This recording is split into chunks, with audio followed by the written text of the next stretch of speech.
Hi everyone! Welcome to my YouTube channel. Today's episode, magluluto tayo ng gulay. Meron tayo ditong ampalaya, pero hinog na siya. Kaya, 2 ways ang ating gagawin sa ampalaya.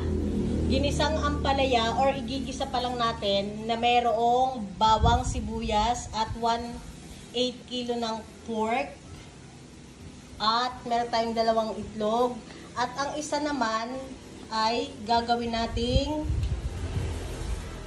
insalada. Meron tayong itlog na nilaga siya pero nilagyan ko ng asin para medyo maalat-alat. Tapos meron tayong pritong dilis at sibuyas at kamatis. Tapos ayun yung ating ampalaya. I-adjust nyo na lang kung gaano nyo kadami gusto iluto yung, kung gusto nyo ganitong lutuin. So tara, luto na tayo. Lagay natin ng oil. Wow.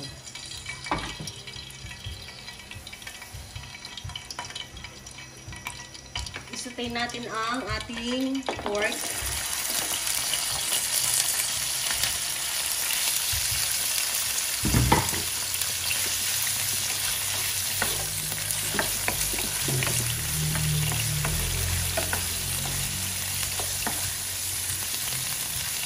Balikan natin pag medyo brownish na, although makonti lang siya, pero at least. Habang sinusutay natin ang ating pork, pwede natin lagyan ng asin para may lasa na.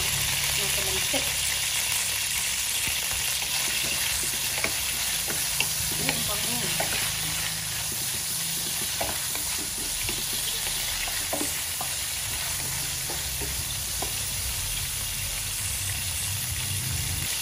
Medyo brownish na yung ating pork.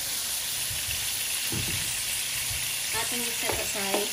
Gisa na natin ang ating bawang sibuyas. Haluin. Sama ng kamatis. Basic lang itong paggigisa. Pero gusto ko siya i-vlog.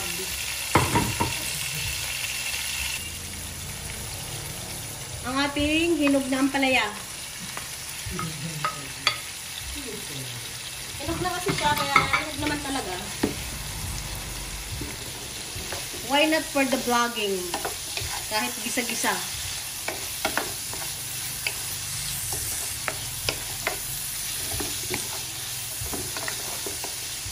Lagyan natin ang pampalasa. Ito na yung ating seasoning. Salt and pepper. Tatansyahin nyo na lang din kung marami o konti lalagay nyo. Depende sa lasa. Takpan natin ng 5 minutes. Babalikan ko din siya. Mga Mars, 2 minutes na lang to. Kasi hindi na pwedeng 5 minutes. Parang luto na siya kasi hinog na yung ating ampalaya. Ang bango.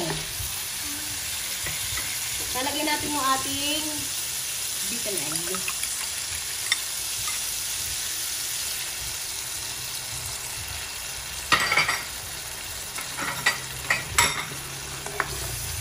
Hahaluin natin. I-wait lang natin.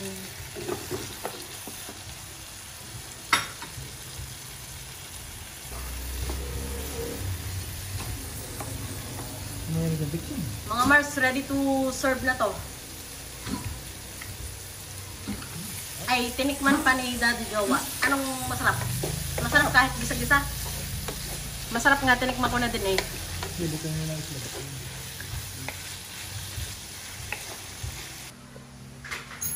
Ito yung ating gagawing salad.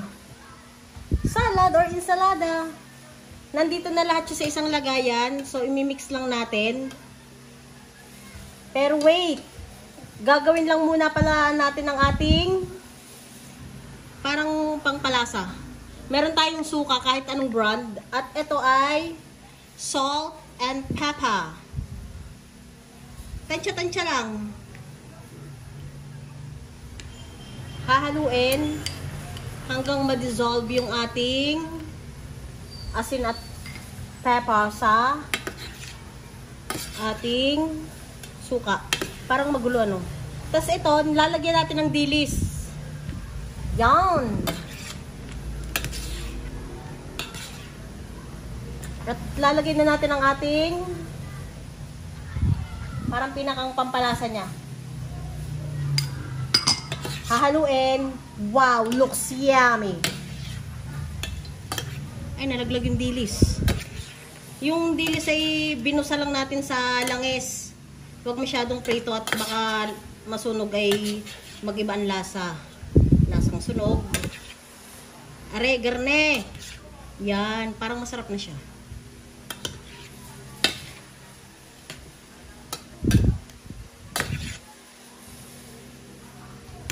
Titikman natin. Lagyan natin ng egg, kamatis, at saka dilis. Kinamay ko. Ay, ang sarap! Panalo ang lasa. So, kakain na tayo, mga Mars.